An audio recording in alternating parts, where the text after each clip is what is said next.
arms on the border. That's immoral. That's wrong as well. We're not politicians. We're pastors. We worry about the souls, the health, the spiritual, the moral, and the physical health of those people down there. There are people, most of them, as you know, they're Catholics. They love their faith.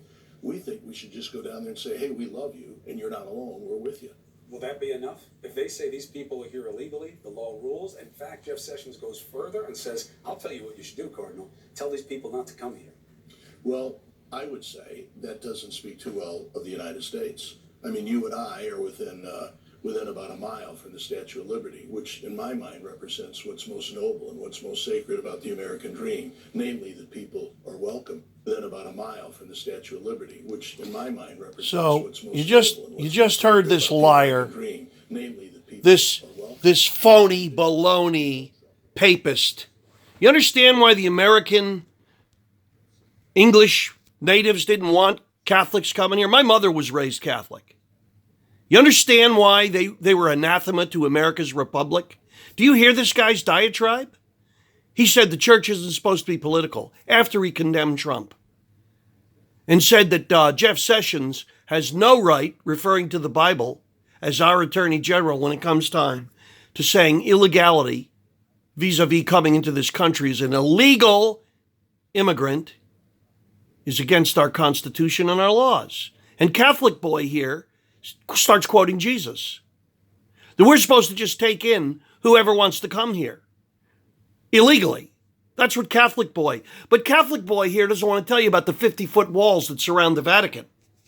And Catholic boy doesn't want to tell you that in all these poor shithole countries that are predominantly Catholic or Muslim, the clergy steals any money the people should hope to have. Right? They've destroyed Ireland, Italy, kept these places impoverished. Go to South and Central America. Wherever Catholicism breaks out. There's an old axiom. When the Pope takes a shit, out comes Bolshevism. And it's a fact. They rape altar boys, and then they want to speak of Jesus. Here, Mr. Dolan here. Cardinal. What are you, a bird? Cardinal? Why do you wear black anyway as a Christian? Jesus wore a seamless white robe. Christians don't stand at brazen altars. Why are you wearing black? Here he is, Count Chocula. Count Chocula, I've come to suck your blood. I'm not supposed to say this stuff. As a Christian man, I follow the Bible, not men, and I don't pray to statues, and I don't pray to false idols. Because that's what Jesus said, pal. And Jesus said, suffer unto me the little children. He didn't say rape altar boys. Okay? So, here's what you do, Cardinal. Take care of the log in your own eye. And stop condemning the stem in my president's eye. He's protecting my nation, a Christian nation. You know what breaks out anywhere Catholicism rules? Eventually it turns to Islam. What do you think's the reason for that? Babylon. That's why God knocked down the Tower of Babel. Nations are supposed to remain integral. You're supposed to follow its laws and its constructs. And that's biblical, pal. And all you Catholics that take umbrage with what I'm saying, read your Bible. You're taught not to do it in the Catholic Church. And there's a reason for that.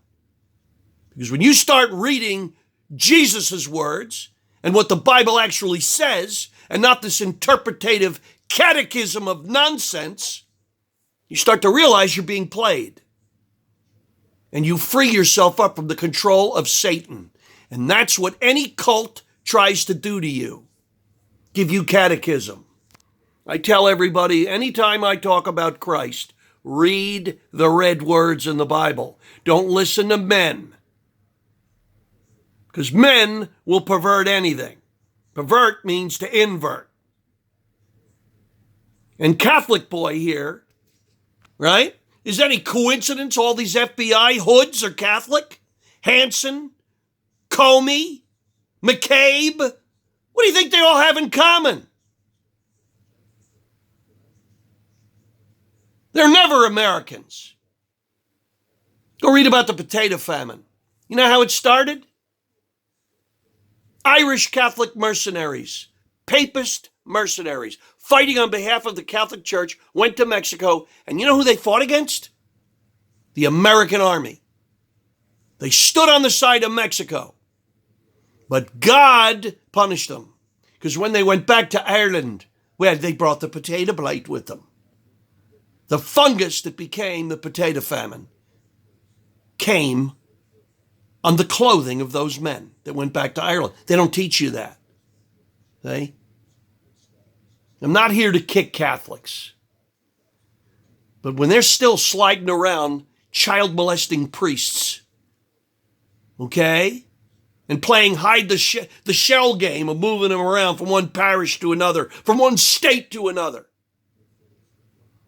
while they abscond with the poor people's money, evoking guilt, patronage. Well, that's villainy in its classic form.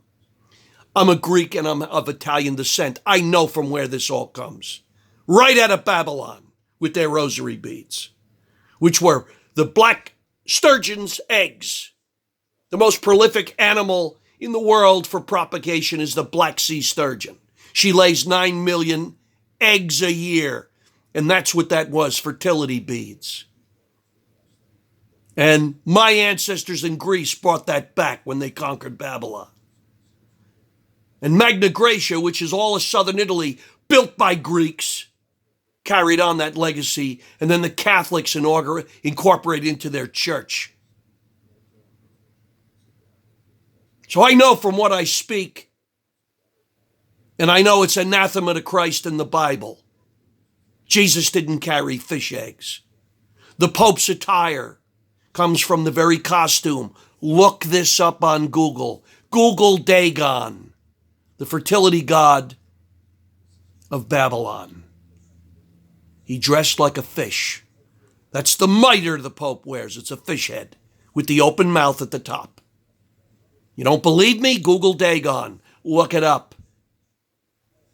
When you hear this papal tripe, the Pope, Count Chocula, with a cadre of Swiss guards carrying medieval poleaxes to protect him.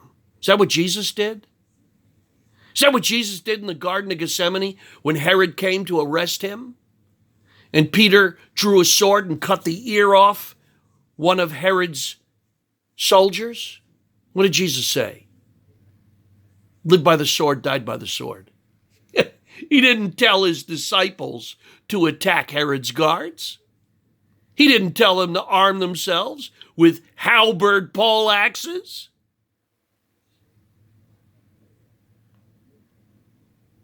Know the truth and be set free.